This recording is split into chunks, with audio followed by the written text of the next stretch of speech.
എന്തായാലും തെരഞ്ഞെടുപ്പ് കാലത്ത് നമുക്ക് മറക്കാൻ പറ്റാത്ത ഒരു വ്യക്തിയാണ് കോടിയേരി ബാലകൃഷ്ണൻ എന്ന് പറയുന്നത്. CPM-ന്റെ സംസ്ഥാന സെക്രട്ടറി ആയിരുന്നു. വലിയ രീതിയിലുള്ള പ്രവർത്തനങ്ങളാണ് കോടിയേരി ബാലകൃഷ്ണൻ നമുക്ക് മുന്നിൽ കാഴ്ചവെച്ചത്. അദ്ദേഹത്തിന്റെ മകൻ ബിനീഷ് കോടിയേരി നമുക്കൊപ്പം ചേരുന്നുണ്ട്. ബിനീഷേട്ടാ, ഇലക്ഷൻ നടക്കുകയാണ് കേരളത്തിൽ. വലിയ രീതിയിലുള്ള പ്രതിരോധങ്ങൾ, അത് CPM-നെതിരെ വലിയ രീതിയിലുള്ള ആരോപണങ്ങൾ ഉണ്ടാകുന്നു. കോൺഗ്രസിൽ നിന്നായാലും BJP-യിൽ നിന്നായാലും. എങ്ങനെയാണ് ഈ തിരഞ്ഞെടുപ്പ് കാലത്തിനെ കാണുന്നത്? സ്വാഭാവികമായിട്ടും തിരഞ്ഞെടുപ്പ് രാഷ്ട്രീയം വരുമ്പോൾ മാത്രമേ അവർക്ക് എന്തെങ്കിലും പറയുവാൻ വേണ്ടി എന്തെങ്കിലും കുക്ക്ഡപ്പ് സ്റ്റോറീസുമായിട്ട് വരാറുള്ളൂ.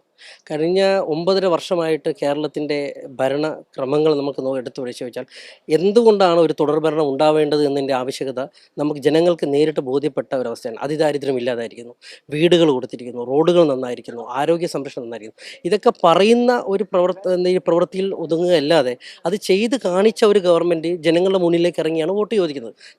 ഇപ്പോൾ ഈ തദ്ദേശ സ്വയംഭരണവുമായി ബന്ധപ്പെട്ട് വീടുകളിലൊക്കെ തന്നെ പോകുമ്പോൾ മുൻപുണ്ടായിരുന്ന ഞങ്ങൾക്ക് പറയുവാൻ വേണ്ടി ഒരുപാട് മെറ്റീരിയൽ എന്ന് വെച്ചാൽ ഒരു സാധാരണ ഒരു ഹൗസ് ക്യാമ്പയിനിങ് പോകുമ്പം എന്താണ് പറയുക എന്നുള്ളത് എല്ലാ രാഷ്ട്രീയ പാർട്ടിയെ സംബന്ധിച്ച ചോദ്യമാണ്. എന്നാൽ ഇടതുപക്ഷ ജനാധിപത്യ മുന്നണി പ്രവർത്തകരെ സംബന്ധിച്ചിടപ്പം ഞങ്ങൾക്ക് ജനങ്ങൾക്ക് മുമ്പിൽ അവതരിപ്പിക്കുവാൻ നിരവധിയായിട്ടുള്ള കാര്യങ്ങൾ ചെയ്ത് തീർത്ത് വെച്ചിരിക്കുന്നു. പ്രത്യേകിച്ച് തിരുവനന്തപുരം കോർപ്പറേഷൻ്റെ കാര്യം തന്നെ എടുക്കാം. സ്മാർട്ട് റോഡുകൾ ഉണ്ടാക്കിയിരിക്കുന്നു, വിഴിഞ്ഞം പ്രൊജക്റ്റ് യാഥാർത്ഥ്യമാക്കിയിരിക്കുന്നു. അതിനോടൊപ്പം തന്നെ ഒരു തുടർ ഭരണം വന്നു കഴിഞ്ഞാൽ തിരുവനന്തപുരം നിവാസികളുടെ ചിരകാല സ്വപ്നമാണ് ഒരു മെട്രോ റെയിൽ എന്നുള്ളത്. മെട്രോ റെയിൽ പ്രഖ്യാപിച്ചിരിക്കുന്നു. അപ്പോൾ പ്രഖ്യാപിച്ചിരിക്കുന്ന കാര്യങ്ങളൊക്കെ തന്നെ നടത്തിയിരിക്കുന്ന ഒരു ഗവൺമെൻറ്, പ്രഖ്യാപിച്ചിരിക്കുന്ന കാര്യങ്ങളെ തന്നെ ജനങ്ങൾക്ക് മുന്നിൽ നടത്തി കാണിച്ച് അവരെ ഗുണഭോക്താക്കായിരിക്കുന്ന ഒരു ഗവൺമെൻറ് ഒരു പ്രഖ്യാപനം കൂടെ നടത്തിയിരിക്കുന്നു. ഞങ്ങളെ ജയിപ്പിച്ചാൽ മെട്രോ റെയിൽ എന്നൊരു യാഥാർത്ഥ്യത്തിലേക്ക് തിരുവനന്തപുരം മെട്രോ നീങ്ങുമെന്ന് പറഞ്ഞിരിക്കുന്നു. അത് തിരുവനന്തപുരം ജനങ്ങൾക്കിടയിൽ വലിയ ഒരു മാറ്റം, അല്ലെങ്കിൽ വലിയ ഒരു വീണ്ടും ഈ ഗവൺമെൻറ്റിനെ അല്ലെങ്കിൽ ഈ ഒരു കോർപ്പറേഷനിൽ LDF-നെ തന്നെ വരുത്തണം എന്നുള്ളൊരു ചിന്ത വന്നിട്ടുണ്ട്. കാരണം പ്രത്യേകിച്ചും തിരുവനന്തപുരം സംബന്ധിച്ചൊരു വരുന്ന 5 വർഷക്കാലം എന്ന് പറയുന്നത് ലോകം തന്നെ ഉറ്റുനോക്കുന്ന തരത്തിലേക്ക് തിരുവനന്തപുരം മാറാൻ പോകുന്നു. ബിക്കോസ് ഓഫ് വിഴിഞ്ഞത്തിൻ്റെ ഒരു മേഖല വികസിപ്പിക്കുന്നത് അത്രത്തോളം വലുതായിട്ടാണ്. അത് വരുമ്പോൾ സ്വാഭാവികമായിട്ട് തിരുവനന്തപുരം അതിനനുസരിച്ച് വികസിപ്പിക്കേണ്ടതുണ്ട്. അത് വികസിപ്പിക്കണമെങ്കിൽ ആര് വന്നാലാണ് പറ്റുക എന്നുള്ളത് തിരുവനന്തപുരം നഗരത്തിലെ ജനങ്ങൾക്ക് യാഥാർത്ഥ്യത്തിൽ ഉറ്റുനോക്കുമ്പോൾ അവർക്ക് മനസ്സിലാവുന്നുണ്ട്. കാരണം മെട്രോ റെയിൽ പറഞ്ഞിരിക്കുന്നത് LDF ഗവൺമെൻറ്റാണ്. ആ LDF ഗവൺമെൻറ് അത് പൂർത്തിയാകും. സ്വാഭാവികമായിട്ടും തുടർ ഭരണത്തിലേക്ക് വീണ്ടും നമ്മൾ നടന്നു പോകുമ്പോഴത്തേക്ക് തിരുവനന്തപുരം കോർപ്പറേഷൻ്റെ ഭരണം കൂടി LDF-ന് കിട്ടുമ്പോൾ അത് ഒരു മുതൽക്കൂട്ട് തന്നെയാവും. പ്രത്യേകിച്ച് എല്ലാ സ്ഥാനാർത്ഥികളും, പ്രത്യേകിച്ച് തിരുവനന്തപുരം കോർപ്പറേഷനിൽ LDF അവതരിപ്പിച്ച സ്ഥാനാർത്ഥികളെ നിങ്ങൾ നോക്കുക, എല്ലാവരും ഒരു ബിലോ ഒരു 45 ആണ് ഏറ്റവും കൂടുതലുള്ളത്. അപ്പോൾ യങ്സ്റ്റേഴ്സിന് ഇത്രയും പ്രാമുഖ്യം കൊടുത്തുകൊണ്ടുള്ള ഒരു സ്ഥാനാർത്ഥി പട്ടിക, യങ്സ്റ്റേഴ്സിനെ കൂടെ ചേർത്ത് പിടിച്ചുകൊണ്ട് എങ്ങനെയാണ് LDF ഒരു സ്റ്റേറ്റിനെ അല്ലെങ്കിൽ ഇടതുപക്ഷം രാഷ്ട്രീയം മുന്നോട്ട് വെക്കുന്നത് എന്താണ് എന്നുള്ളത് കൃത്യമായി അവതരിപ്പിക്കുകയാണ് ജനങ്ങൾക്ക് മുമ്പിൽ. അതിനൊരു വലിയ സ്വീകാര്യത ഉണ്ടാവും.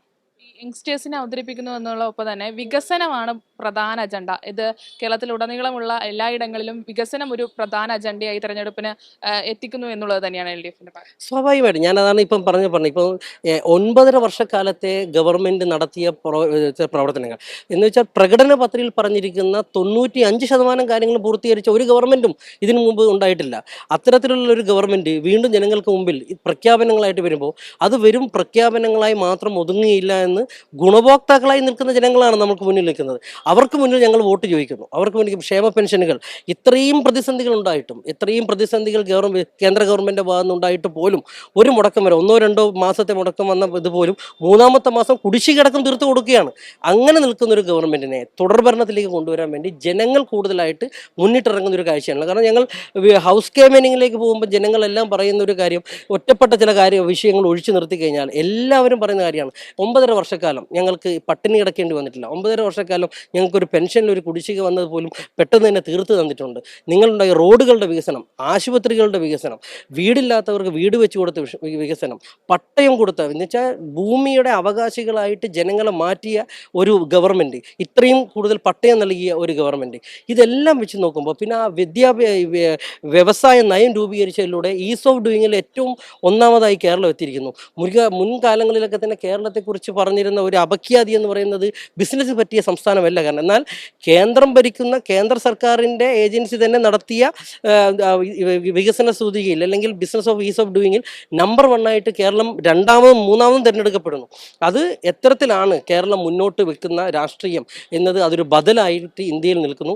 What Kerala things today, India things tomorrow എന്ന രീതിയിലേക്ക് മാറിയിരിക്കുന്നു. ഈ തെരഞ്ഞെടുപ്പ് ഘട്ടത്തിൽ തന്നെ ഇത്തരത്തിൽ കോൺഗ്രസിനകത്ത് വലിയ തമ്മിൽ തല്ല് നടക്കുന്നു, ബി ജെ പിക്കകത്തും അത്തരത്തിലുള്ള ഒരു വലിയ വിഷയം നടക്കുന്നു. അതിൽ ഒരു തെരഞ്ഞെടുപ്പ് പ്രചരണത്തിലായാലും സ്ഥാനാർത്ഥി പ്രഖ്യാപനത്തിൽ ഒരു മുൻപന്തിയിൽ അത് നിൽക്കുന്നത് എൽ ഡി എഫ് തന്നെയല്ലേ? സ്വന്തം സ്ഥാനാർത്ഥിയുടെ വോട്ടർ പട്ടിക പോലും പേര് ചേർക്കാൻ പറ്റാത്ത ഒരു മുന്നണി എങ്ങനെയാണ് ഒരു ജനങ്ങൾക്ക് മുന്നിൽ ഒരു വികസനം അവതരിപ്പിക്കുക? നിങ്ങൾ അവതരിപ്പിക്കുന്ന ഒരു സ്ഥാനാർത്ഥിക്ക് വോട്ട് ചേർക്കാണെങ്കിൽ മിനിമം നിങ്ങൾ രാഷ്ട്രീയ പ്രവർത്തനത്തിന്റെ ഭാഗമായിട്ട് നിങ്ങൾ നോക്കണ്ടേ? അതുപോലും ഇനി എൽ ഡി എഫിന്റെ പ്രവർത്തകർ ചെയ്തു കിടന്ന രീതിയിലാണ് യു ഡി എഫിന്റെ വാദഗതികളൊക്കെ തന്നെ വരുന്നത്. അപ്പം അതൊക്കെ തന്നെ അവർക്ക് പറയുവാനൊന്നുമില്ല. അവർക്ക് നിങ്ങൾ നോക്കൂ, അവരെന്ത് രാഷ്ട്രീയ എതിരായിട്ടുള്ള ഒരു കാര്യമാണ് ഞങ്ങൾക്കെതിരെ വരുന്നത്. യു ഡി എഫിനും എൻ ഡി എക്കും രാഷ്ട്രീയപരമായിട്ട് ഒന്നും പറയാനില്ല. അവർ ഒരു പുകമറ സൃഷ്ടിച്ചുകൊണ്ട് ഓരോ ഇല്ലാത്ത കഥകൾ ഓരോ ദിവസവും മികഞ്ഞു. അതിനൊക്കെ ആയുസ് തന്നെ 1-2 മണിക്കൂർ മാത്രമല്ലേ. നിങ്ങൾ ആ കഥകൾക്കെതിരെ ഇത്തരത്തിൽ സൈബർ ഇടങ്ങളിൽ വലിയ രീതിയിലുള്ള പോരാട്ടം താങ്കൾ നടത്തുന്നു. സ്വാഭാവികമായിട്ട് ഇതിൻ്റെ ഒക്കെ ഒരു എരയല്ലേ ഞാൻ. എനിക്കിത് അപ്പോൾ ഇതിൻ്റെ ഒരു എരയായിട്ട് നിൽക്കുന്നതുകൊണ്ട് ഇതൊക്കെ എങ്ങനെയാണ് വർക്ക് ചെയ്യുന്നതെന്നും ഇതെങ്ങനെയാണ് ഇത് ഇതാക്കിയെടുക്കുന്നതൊക്കെ നന്നായിട്ട് അറിയാം. അപ്പം എനിക്ക് ചെയ്യാൻ പറ്റുന്നത്, അല്ലെങ്കിൽ എന്നെപ്പോലുള്ള ആളുകൾക്ക് ചെയ്യാൻ പറ്റുന്നതായിട്ടുള്ള കാര്യങ്ങൾ വെച്ചാൽ ഇത്തരത്തിലേക്കുള്ള ഇടങ്ങളിൽ കൃത്യമായിട്ട് പറയുന്ന എന്താണ് നിജസ്ഥിതി എന്ന് ബോധ്യപ്പെടുത്തുകയാണ്. ആ അർത്ഥത്തിൽ വലിയ പോരാട്ടങ്ങൾ ഇപ്പോൾ ഓരോ ആളുകളും നോക്കുന്ന വെച്ചാൽ ഒരു സോഷ്യൽ മീഡിയയിൽ നിന്നും വിഭിന്നമായിട്ടൊരു കാര്യം നോക്കിക്കഴിഞ്ഞാൽ എല്ലാവരും ഒരു ദിവസം ഈ പ്രവർത്തനത്തിന് വേണ്ടിയിട്ട് ഇറങ്ങുന്നു. ഇടതുപക്ഷത്തിൻ്റെ അനുഭാവികൾ അല്ലാത്ത ആളുകൾ പോലും. ഇപ്പം ഞാൻ ഏറ്റവും കൂടുതൽ കണ്ട ഒരു കാര്യം എന്ന് പറഞ്ഞാൽ ന്യൂട്രലായിട്ട് നിൽക്കുന്ന ഒരു രാഷ്ട്രീയവും ഇല്ലാത്ത ആളുകൾ പോലും ആ വാർഡിലെ ഒരു ഇടതുപക്ഷ പ്രവർത്തകൻ്റെ പ്രവർത്തനത്തിൽ കൂടെ പോയി നോട്ടീസ് കൊടുക്കാൻ തയ്യാറാവുന്നുണ്ട്. അപ്പോൾ അത് അവരുടെ ഇടയിൽ വന്നിരിക്കുന്ന ഇടതുപക്ഷ ഗവൺമെൻറ്റിനെ കുറിച്ചിട്ടുള്ള വലിയൊരു മാറ്റത്തിൻ്റെ ഭാഗമാണ്. ഇടതുപക്ഷ രാഷ്ട്രീയത്തെ അവർ ഏറ്റെടുത്തിട്ടുള്ള ഒരു ഭാഗമാണ്. ഇവിടെ ഇത്തരത്തിലുള്ള ഹാർമണി, ഒരു സോഷ്യൽ ഹാർമണി നിലനിന്ന് പോകുന്നതിൻ്റെ ഏറ്റവും വലിയ ഉത്തരവാദി എന്ന് പറയുന്നത് എൽ ഡി എഫ് തന്നെയാണെന്ന് ജനങ്ങൾക്ക് ബോധ്യപ്പെട്ടിട്ടുണ്ട്. അത് എല്ലാ ജനങ്ങൾക്കും ഏറ്റവും നമ്മൾ വിഭിന്നമായി നിൽക്കുന്നത് എല്ലാ സ്റ്റേറ്റിൽ നിന്നും സോഷ്യൽ ഹാർമണിയാണ്. ആ സോഷ്യൽ ഹാർമണി എങ്ങനെ നിലനിൽക്കുന്നു എന്നുള്ളതിൻ്റെ ഉത്തരം എൽ ഡി എഫ് തന്നെയാണ്. തെരഞ്ഞെടുപ്പ് കാലത്തിൽ തന്നെ ഈ ബി ജെ പിക്കിടയിൽ ഈ ഇത്തരത്തിൽ ആനന്ദിന്റെ അടക്കമുള്ള ആത്മഹത്യകൾ ഉയർന്നു വരുന്നുണ്ട്. അതിനെങ്ങനെയാണ്? നമുക്കൊരു നോക്കി എത്ര ക്രൂരമാണ് അത്. ഒരു ബി ജെ പിയുടെ കൂടെ പ്രവർത്തിച്ച ഒരാൾ സ്ഥാനാർത്ഥിത്വത്തിൻ്റെ പേരിൽ കിട്ടാത്തതിൻ്റെ പേരിൽ ആത്മഹത്യ ചെയ്യുന്നു. ഓക്കെ, അങ്ങനെ ഒരു സ്ഥാനാർത്ഥിത്വം കിട്ടാത്തതിൻ്റെ പേരിൽ ആത്മഹത്യ ചെയ്യേണ്ടതാണോ എന്നുള്ള രാഷ്ട്രീയമൊക്കെ നമുക്ക് മാറ്റിവെക്കാം. എങ്കിലും ഒരാൾ മരണപ്പെട്ടിരിക്കുന്നു. ആ മരണത്തെ പോലും എത്ര ക്രൂരമായിട്ടാണ് ബി ജെ പി പറയുന്നത്. ഒന്നുമില്ലെങ്കിൽ അവരുടെ കൂടെ കൊടിപിടിച്ച ഒരാളല്ലേ, അവരുടെ കൂടെ കൊടിപിടിച്ച് നടന്ന് അവരുടെ കൂടെ പ്രവർത്തിച്ച ഒരാളല്ലേ. ആ മരണത്തെ എത്ര മോശമായിട്ട് വക്രീകരിച്ചാണ് ബി ജെ പി അവതരിപ്പിക്കുന്നത്. അപ്പോൾ ബി ജെ പിയുടെ കൂടെ നിൽക്കുന്ന ആളുകളെ അല്ലെങ്കിൽ പ്രവർത്തകരെ പോലും അവർ ഇങ്ങനെയാണ് കൈകാര്യം ചെയ്യുന്നത്. ബി ജെ പിയുടെ കൂടെ നിൽക്കുന്ന പ്രവർത്തകരായിട്ടുള്ള ആളുകൾക്ക് പോലും, അല്ലെ പ്രവർത്തനത്തിന്റെ മികവിലൂടെ ജനങ്ങളുമായിട്ട് ചേർന്ന് നിന്ന ആളുകളെ പോലും ബി ജെ പി ട്രീറ്റ് ചെയ്യുന്ന രീതി ഇതാ. അവർക്ക് ഒരു മനുഷ്യത്വം എന്നതില്ല. അവർക്ക് മനുഷ്യത്വമില്ലാത്ത രീതിയിലേക്ക് എങ്ങനെ ഒരു മാറാമെന്നുള്ളതിൻ്റെ ഏറ്റവും വലിയ ഉദാഹരണമാണ് ബി ജെ പി എന്ന് ഈ മരണത്തിലൂടെ തെളിയിച്ചിരിക്കുകയല്ലേ. മരണത്തെപ്പോലും വക്രീകരിക്കുകയല്ലേ. മരണത്തിൽ നടന്ന ഒരാളെ പോലും ഞങ്ങളുടെ പാർട്ടിക്കാരനേ അല്ല, അവൻ ഏത് പാർട്ടിക്കാരനാണ്, അങ്ങനെ ഒരു പാർട്ടിക്കാരൻ ഞങ്ങൾക്കില്ല എന്ന് തള്ളി പറയുമ്പോൾ ആ കുടുംബത്തിൻ്റെ അവസ്ഥ നിങ്ങൾ ആലോചിച്ച് നോക്കിയിട്ടുണ്ടോ?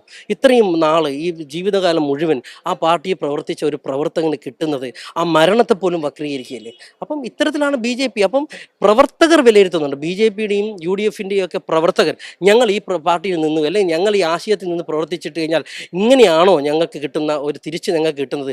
പാർട്ടി എന്ന് പറയുന്ന ഒരു സംരക്ഷണം കൂടിയല്ലേ. പാർട്ടി എന്ന് പറയുന്നത് കഴിഞ്ഞാൽ നമുക്ക് ഈ പറഞ്ഞ തെറ്റിനെ സംരക്ഷിക്കുക അല്ലല്ലോ ഉള്ളത്. അപ്പം ആ തെറ്റുകൾ ചെയ്യാത്ത ഈ പാർട്ടിയിൽ നിരന്തരമായി ജീവിതാവസാനം വരെ പ്രവർത്തിച്ച പ്രവർത്തകരെ പോലും തള്ളി പറയുന്ന ഒരു പാർട്ടി. അങ്ങനെയുള്ള പാർട്ടിയോട് ഞങ്ങൾ നിൽക്കണോ എന്നുള്ളതാണ് യു ഡി എഫിലെയും ബി ജെ പിയിലെയും ഈ പ്രവർത്തിക്കുന്ന നല്ലവരായിട്ടുള്ള പ്രവർത്തകർ. പോസ്റ്റർ ഒട്ടിക്കാനും വീടുകളിൽ ഈ വോട്ട് ചോദിക്കാനും ഒക്കെ പോകുന്ന പ്രവർത്തകർ സ്വന്തമായിട്ട് ചോദിച്ചു കൊണ്ടിരിക്കുന്ന ഒരു ചോദ്യമാണ്, ഈ പാർട്ടിയിൽ നിന്നുകൊണ്ട് ഞങ്ങൾക്ക് എന്താണ് ലഭിക്കുന്നത്? ഞങ്ങളുടെ കൂടെ നിന്നും ഈ പാർട്ടിക്ക് വേണ്ടി മരണപ്പെടുന്ന ആളുകൾക്ക് പോലും ഇത്തരത്തിലാണ് അവസ്ഥയെങ്കിൽ നാളെ ഞങ്ങളുടെ അവസ്ഥ എന്താണെന്നുള്ളത് പ്രവർത്തകർ ചിന്തിച്ചു തുടങ്ങിയിരിക്കുകയാണ്. തെരഞ്ഞെടുപ്പ് പ്രചരണത്തിന് 2 ദിവസം മുന്നേ തിരുവനന്തപുരത്ത് എത്തിയതാണ്. ഇനിയും ഒരുപാട് സ്ഥലങ്ങളിൽ പോകാനുണ്ട്. ഞാൻ എൻ്റെ ഒരുപാട് സുഹൃത്തുക്കൾ മത്സരിക്കുന്നു. പ്രത്യേകിച്ച് ദീപകേട്ടൻ തിരുവനന്തപുരത്ത് വന്ന സമയം തൊട്ട് അറിയുന്ന ഒരുപാട് മുഖങ്ങളുണ്ട്. ഇപ്പോൾ ദീപകേട്ടൻ അത്തരത്തിലുള്ള ഒരാളാണ്. ബിനു ഐ പി ഏറ്റവും അടുത്ത് നിൽക്കുന്നവരാണ്. തൈക്കാട് ഗവർണർ അത്തരത്തിലുള്ള ആളാണ്. ശിവജി അണ്ണൻ മത്സരിക്കുന്നു. ശ്യാമ മത്സരിക്കുന്നു. അംശു മത്സരിക്കുന്നു. അപ്പോൾ ഞാൻ പറയുന്ന പേരുകൾ എടുത്തു തുടങ്ങിയാൽ നീണ്ട നിരയായിട്ടുള്ള ശാസ്ത്രമംഗലത്ത് അമൃത മത്സരിക്കുന്നു. അപ്പോൾ അത്തരത്തിലേക്ക് നിലയ്ക്കൊക്കെയുള്ള ആളുകൾ മത്സരിക്കുന്ന സ്ഥലത്ത് നമുക്ക് പോയിട്ട് നമുക്ക് ഇപ്പോൾ ഞാൻ പറഞ്ഞില്ലേ, ഒരു ദിവസം എല്ലാവർക്കും വേണ്ടി ഇറങ്ങാൻ പറ്റുന്ന എന്ന രീതിയിലേക്ക് എല്ലാവരും, ഞാൻ മാത്രമല്ല, ഇപ്പം ഇടതുപക്ഷ അനുഭാവികളായിട്ടുള്ള ആളുകൾ പോലും ഇടതുപക്ഷത്തോട് എൻ്റെ ഗുണഭോക്തല്ല, ഞാൻ നേരത്തെ പറഞ്ഞ പോലെ ഒന്നിനും നിൽക്കാത്ത ആളുകൾ പോലും വാർഡിൽ ഒരു ദിവസമെങ്കിലും ആ ഇടതുപക്ഷ സ്ഥാനാർത്ഥിയുടെ കൂടെ പോയി നിൽക്കുന്ന ഒരു സ്ഥിതി ഇന്ന് കേരളത്തിലുണ്ടാകും. ഒരു ദിവസം ഞങ്ങൾക്ക് അതിൻ്റെ ഭാഗമായി നിൽക്കണമെന്ന് പറഞ്ഞ് നിരവധി കാര്യങ്ങൾ, അതൊരു വലിയ ആവേശം ജനിപ്പിക്കുന്ന ഒരു കാഴ്ചയാണ് ഗ്രൗണ്ട് റിയാലിറ്റിയിലുള്ളത്. അപ്പം വലിയ ഭൂരിപക്ഷത്തിൽ കഴിഞ്ഞ വർഷത്തെ നേടിയതിനേക്കാളും വലിയ ഭൂരിപക്ഷത്തിൽ സീറ്റുകൾ വർദ്ധിപ്പിച്ചുകൊണ്ട് LDF തദ്ദേശ ഭരണ സ്ഥാപനങ്ങളിലേക്ക് തിരിച്ചു വരും എന്നുള്ളത് തന്നെയാണ്, വലിയ രീതിയിൽ തിരിച്ചു വരും. എന്തായാലും അത് തന്നെയാണ് വികസന തുടർച്ച, LDFന്റെ വികസന തുടർച്ച അത് ഈ തദ്ദേശ തെരഞ്ഞെടുപ്പിലും കാണുമെന്നുള്ളത് തന്നെയാണ് ബിനീഷ് കോടിയേരി നമ്മളോടും പ്രതികരിച്ചിട്ടുള്ളത്. ക്യാമറാമാൻ ബിച്ചു പൂവച്ചലിനൊപ്പം സുലേഖ ശശികുമാർ, കൈരളി ന്യൂസ്.